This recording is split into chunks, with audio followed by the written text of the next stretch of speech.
Olá, como vai? Tudo bem? Eu estou bem feliz por mais um encontro com você aí de casa. Que Deus te abençoe onde você estiver. Tem gente que nem está em casa, né? Está em outro lugar, tem gente no trabalho, tem gente viajando, tem gente acompanhando a gente pela internet. Muito obrigada pelo carinho de todos vocês. Vamos fazer um programa aqui outra vez juntinhos e que seja para a honra e glória de Deus, para o seu bem-estar, para o nosso crescimento espiritual, emocional. Como ser humano, nós precisamos sempre estar buscando crescimento, né? A gente não pode parar de dizer que já sabe tudo, não existe isso. Dizer que não sabe nada, que nada muda, que nada pode ser diferente, de jeito nenhum. Nada muda se você não muda, nada muda se eu não mudar. Mas se nós mudarmos, aí as coisas começam a ter outro colorido, que seja bem colorido para você e para mim no dia de hoje, que seja bem colorido para os meus convidados aqui comigo também, para juntos fazermos um programa muito especial. Que os anjos do Senhor estejam acampados aí ao seu redor, que os anjos do Senhor te acompanhem onde você estiver, que a paz do Senhor Jesus te alcance. Sejam bem-vindos a mais um consultório de família. E para participar do programa de hoje, aqui de volta comigo, o Dr. César Vasconcelos de Souza, psiquiatra, vai conversar com a gente hoje sobre muitas questões para nós aprendermos juntos. Como vai? Tudo bem? Oi, Darleide, tudo bem? Tava com saudade já, tempão. Pois é, fazia um tempinho que eu não vim aqui, né? Já tinha vindo nesse consultório novo? Não, Tá essa é a vendo? primeira vez. Ficou muito bonito, hein? Obrigada, Gostei. obrigada. E pela primeira vez aqui comigo, a Karine Lira. Como vai? Tudo bem? Tudo ótimo, um prazer estar aqui.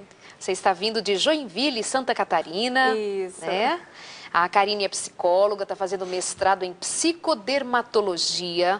Ela é bem jovem, está fazendo mestrado na área. Nós ainda vamos explorar bastante, tá? Fique bem tranquila disso. Nós vamos falar hoje sobre alguns transtornos, vamos aproveitar a presença do Dr. César, que é psiquiatra, e ele vai nos ajudar a entender algumas questões. E eu quero começar falando de um transtorno que não é muito comum falar dele. Pelo menos eu não lembro nem de ter conversado com o senhor em nenhum outro programa sobre um transtorno chamado transtorno de personalidade borderline. Como que se dá? Que transtorno é esse? Borderline. Ou tem outro nome que é chamado transtorno de personalidade limítrofe. Me explica um pouquinho sobre isso, doutor César. A gente, quer dizer, 3 palavras, transtorno de personalidade borderline. Então, transtorno tem uma alteração. Existe uma alteração na personalidade desse indivíduo. A gente sabe que no processo do desenvolvimento da personalidade de um ser humano, tem alguns requisitos básicos para que possa se desenvolver uma personalidade adulta sadia. Ok. Na realidade, não existe ninguém que tenha 100% essa personalidade sadia desde que houve a queda, né, na história cristã de Adão e Eva. Mas existe uma gradação realmente de alterações de personalidade, desde uma coisa super grave como uma psicose, né, até uma coisa mais light como uma timidez razoável. O transtorno de personalidade borderline, ele está dizendo então o quê? Que existe uma alteração, um transtorno, né, um defeito na construção da personalidade desse indivíduo e que é o tipo borderline, porque tem vários tipos de transtornos de personalidade, né? Tem o esquizoide, tem o histriônico, tem o paranoide, tem vários. Borderline é uma palavra em inglês que significa fronteira, fronteiriço, limite, né? Então, o indivíduo que desenvolve esse transtorno, ele está classificado com os sintomas que ele tem na estrutura da personalidade dele entre um indivíduo neurótico e um indivíduo psicótico. Quer dizer, o que é isso? Neurótico, as palavras neurose é muito antipática, viu, Darleide? Viu? Pesada, né? Dá a impressão que vocês estão lá neuróticos, eu estou aqui sadio, quer dizer, né? Mas a ciência ainda usa essa palavra. Então, se a gente colocasse assim, se a gente colocasse linearmente esse assunto da formação da personalidade ou das alterações da personalidade do indivíduo, então nós teríamos aqui no extremo a normalidade, depois teríamos a neurose, depois teríamos a psicose. A psicose é a loucura, né? Então o borderline ficaria entre essa neurose e entre essa psicose. Né? Ele está fronteiriço, ele não é nem desse campo daqui nem lá, ele está um pé lá, um pé cá, né? Isso não torna o diagnóstico muito difícil, Karine? Estou aqui imaginando que mesmo profissionais, vocês estudam a área, mas eu imagino que esses transtornos, em algum momento, eles ficam muito parecidos e de difícil diagnóstico, não? Como a gente estava até conversando um pouco antes, às vezes é complicado fazer esse tipo de diagnóstico, às vezes ele se mistura com outros transtornos, é admitido, inclusive, fazer o diagnóstico de outros transtornos junto com o borderline. E é, de fato, um problema, né, para o profissional que vai tratar chegar a essa conclusão de que o paciente tem esse transtorno. Porque quando a gente vai estudando, analisando as características de um transtorno borderline, você vai ver que ele tem muitos sintomas que são parecidos com bipolar, por exemplo. Ele pode ter períodos na vida dele que você vai dizer que está com depressão, ou que está com transtorno obsessivo-compulsivo, né, com uns pensamentos obsessivos. Quer dizer, o borderline, ele assim, e resumidamente, é uma pessoa adulta, uma pessoa que tem um corpo adulto, mas com uma criança dentro, né? Uma pessoa que ela tem extremos de masoquismo, sadismo, 880, ela se apega afetivamente a alguém muito fortemente, exige muito forte de afeto e apoio e atenção dessa pessoa, e dali a 2 dias já não quer mais saber dela. Também já descarta de uma maneira assim bastante radical. Então, são pessoas, o borderline, que tem muita irritabilidade, muita ira, muito ódio com facilidade, né? Pessoas que às vezes se envolvem com muitas lutas corporais, pessoas briguentas, né? Ranzinzas, podem ser pessoas borderline. Quer dizer, 2% da população tem esse transtorno. 2%? 2%. Cerca mais ou menos 76% são mulheres, né? E tudo mais ou nós menos nessa vida, né? Tudo nós também. Mulheres têm mais facilidade para ter depressão. Puxa vida, mas tudo bem. Mas a hiperatividade é mais comum nos meninos, não nas meninas. Pra gente cuidar, né? Pra mães cuidarem. Eu acho importante, Darleide, o que o doutor falou, a característica do ser extremo, né? Porque quando a gente começa a falar as características do borderline, ranzinza, não controlar a raiva, aquela pessoa que se apega demais, aí alguns telespectadores podem começar a se identificar. A se enquadrar nessa característica. E tem que lembrar que, além de ter várias dessas características juntas, elas são extremas. A forma como se apresenta chama a atenção, não é aquele vizinho que não consegue largar da namorada, não é só isso. Entendi. Olha só, tem um e-mail. E é um conjunto, só para terminar o pensamento assim, quer dizer, esse conjunto de sintomas e de uma maneira muito, como é que eu vou dizer, frequente no tempo, continua assim. Né? Pessoas mais ou menos normais podem ter um rompante uma vez ou outra, mas depois entra na sua normalidade. Mas o borderline, ele fica naquilo ali. Né? Então tem essa diferença. A permanência do comportamento alterado é uma característica desse indivíduo. Vou pegar esse gancho que a Karine colocou para a gente sobre cuidado para a gente não se enquadrar no caso porque é irritadiço, e ele citou que pode ser uma pessoa irritadiça, um pouco mais violenta. Em cursos de psicologia é muito comum, né? Os alunos, professor, eu tenho isso, professor, eu sou assim. Então, calma.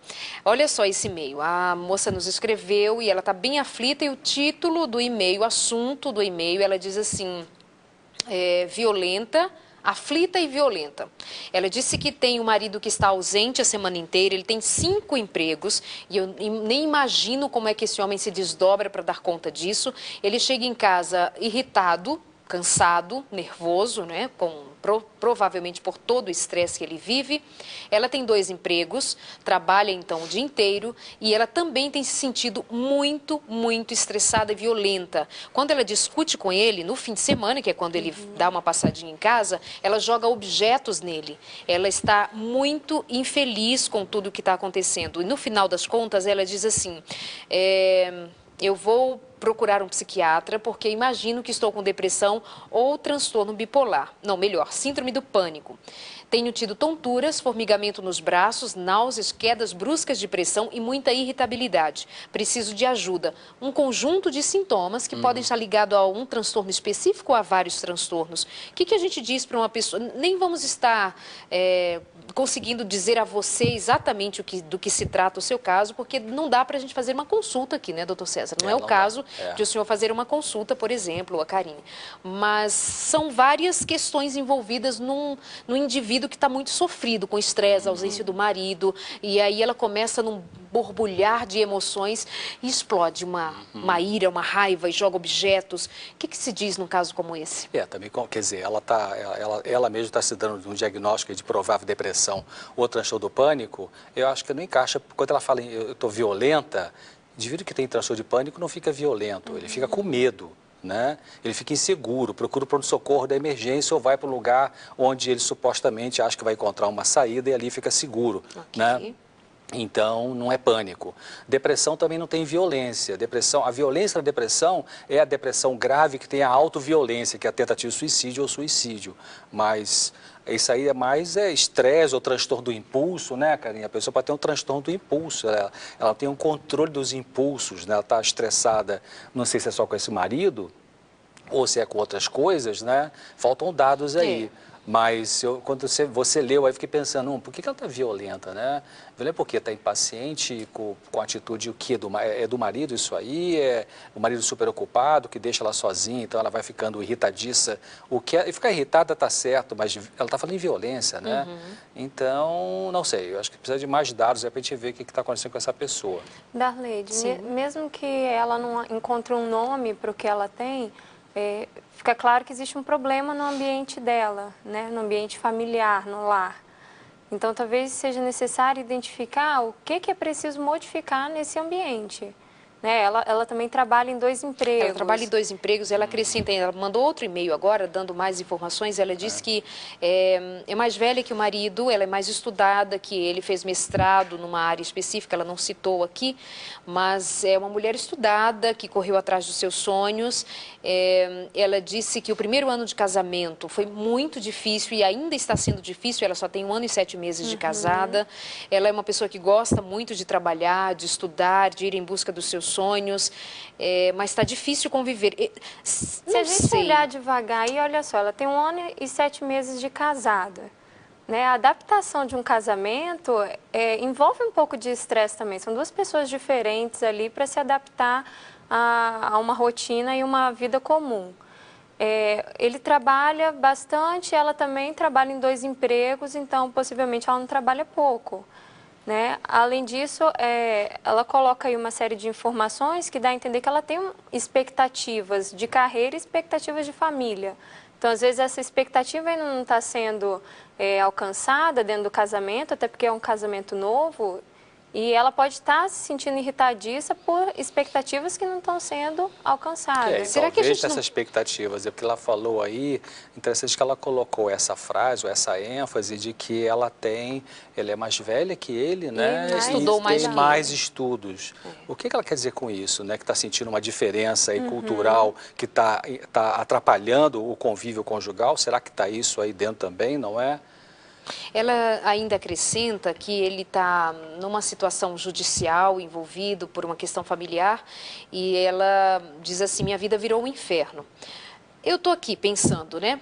Nós ficamos pensando em cima daquilo que você aí de casa escreve para a gente. E na maioria dos casos, dá para a gente sentir que falta uma questão chamada afeto.